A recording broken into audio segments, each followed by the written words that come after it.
São os temas para a gente iniciar a conversa com o diretor da Brand Analytics, Eduardo Tomia, que recebemos aqui no estúdio. O comentarista Jorge Vidor participa comigo da entrevista. Prazer recebê-lo. Eduardo, passou o pacotão pelo Senado americano, mas não era isso que o mercado queria? Eu acho que existem vários outros pontos também que em relação à Bovespa, né? Principalmente acho que a Bovespa está muito alicerçada em relação à questão do preço das commodities, do preço do petróleo, né? Que também são outros fundamentos que influenciam muito no mercado da Bovespa. Então, acho que, na verdade, além da questão estritamente do pacote, né, eu acho que alguns fundamentos que mexem com a Bovespa foram mais sensíveis e aí acabamos perdendo 7%, né, quer dizer, chegando até hoje, chegou a ter quase 9%, né, quase, quer dizer, 9, teve o break, né, circuit break. Tomia, você que estuda o comportamento do consumidor, o comportamento do investidor, a gente aqui, economista, jornalista, não consegue mais entender isso aqui. Então, a gente precisa de gente que entenda o âmago do investidor. O que está chamando a atenção é esse comportamento exacerbado no Brasil. Tudo bem, a situação é de crise, é de desconfiança, mas por que a gente tem que ser o pior? As nossas empresas não estão na alça de mira. A economia brasileira não está numa situação de crise. A crise está passando, por enquanto, ao largo. Pode até vir nos atingir. Por que a gente é tão exagerado aqui? Eu acho que tem um problema, né, quer dizer, que é o que a gente chama de imagem ou de percepção. A despeito de toda a evolução que acho que nós tivemos, as empresas brasileiras tiveram no sentido de se buscar o mercado de capitais, de se internacionalizar de fato, ainda os investidores não conhecem os fundamentos das empresas brasileiras. Então, são vários os casos, né? Seja uma empresa de petróleo, seja uma empresa mineradora, seja os bancos, o segmento bancário, o segmento siderúrgico, cujos fundamentos econômicos são extremamente profundos.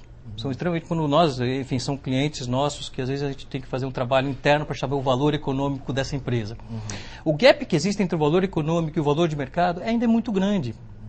E o que a gente está começando cada vez mais a entender é que tem um problema de comunicação. As pessoas não conseguem entender os chamados ativos intangíveis. Então as empresas brasileiras estão mal avaliadas hoje?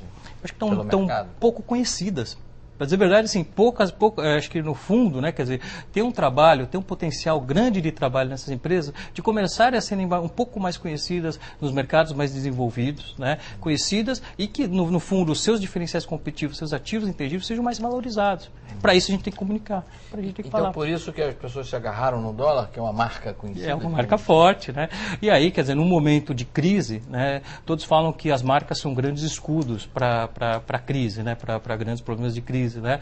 Mas no fundo, se as pessoas não conhecem... É uma grande marca?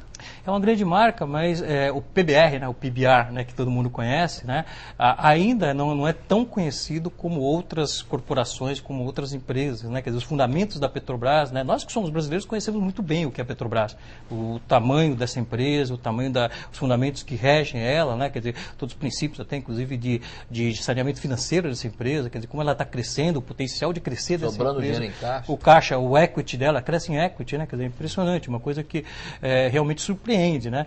Mas aparentemente o mercado ainda, quer dizer, não consegue perceber isso. Estamos aqui fazendo um resumo da ópera. Você acha que o nosso comportamento hoje é infantil? Eu acho que nós somos ainda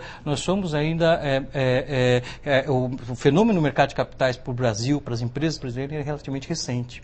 Né? Então eu acho que, na verdade, eu não chamaria de maturos, eu acho que eu chamaria que estamos em fase de construir uma percepção fora. E essa evolução foi bem grande. Né? Acho que existiu uma evolução grande, tremenda. Petrobras, PBR, né, que todo mundo conhece, o ticker PBR, poxa, começa a ser muito conhecido fora no mercado. Wall Street começa a divulgar PBR, Petrobras. Saíram vários papers sobre Petrobras.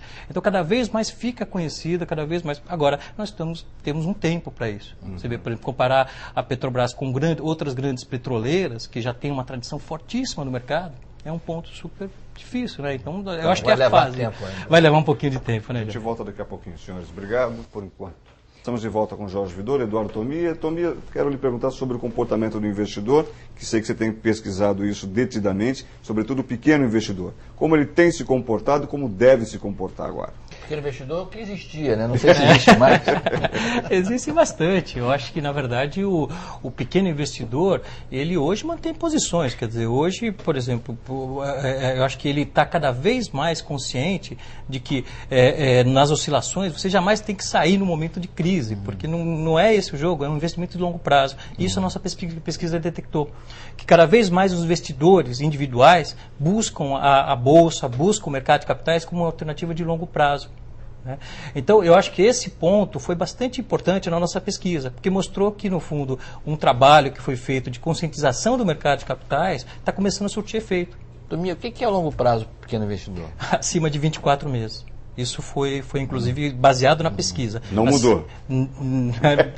Provavelmente, Guto, a gente tem visto, a gente atualizou recentemente essa pesquisa e tem visto que assim, ele ainda vê dessa maneira, só que ele cada vez mais ele vai diminuir o papel dele no portfólio, que ele começa a perceber o risco. Ele não pensa assim, em ter ações para aposentadoria, por exemplo? Com certeza. Quer dizer, que é um pouco a filosofia, inclusive, do investidor individual nos Estados Unidos.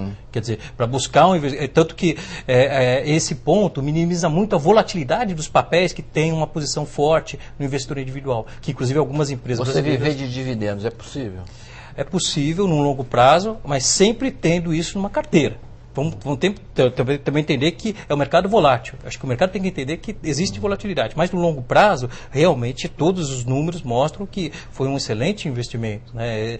Você pega o caso do FGTS da Petrobras. Se eles tivessem colocado, quem colocou o dinheiro do FGTS ganhou aproximadamente 700%. Se eles tivessem deixado lá no FGTS, ganharia 50%, alguma coisa assim. Então, sem dúvida nenhuma, no longo prazo, a gente não tem dúvida que é um ponto importante. Agora, é o que a gente sempre fala, é teoria do portfólio. Vamos balancear risco com rentabilidade a longo prazo. Vamos ter um portfólio de investimento. Tá bem. Acho que essa é a condição.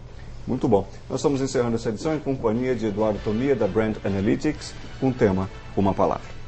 Acho que é um momento de crise que hoje, enfim, quer dizer, nós passamos, e o que eu sempre estou orientando, inclusive, as empresas, né? Mantenha a sua identidade, mantenha os seus planos, mantenha o que você realmente acredita, porque não fique simplesmente baseando o seu preço, os seus projetos, com base numa perspectiva de curto prazo. Quer dizer, eu acho que esse é um pouco da mensagem que a gente quer passar. Tá bom. Obrigado, Eduardo. Prazer. Obrigado, Guto. Obrigado, Vidal. O mundo continua, né? A vida continua. Obrigado, Amanhã Vidal. sempre o sol nasce de novo. Né? Graças a Deus. Obrigado a você que sempre nos acompanha. Uma ótima noite. Até amanhã, se Deus quiser. Boa noite.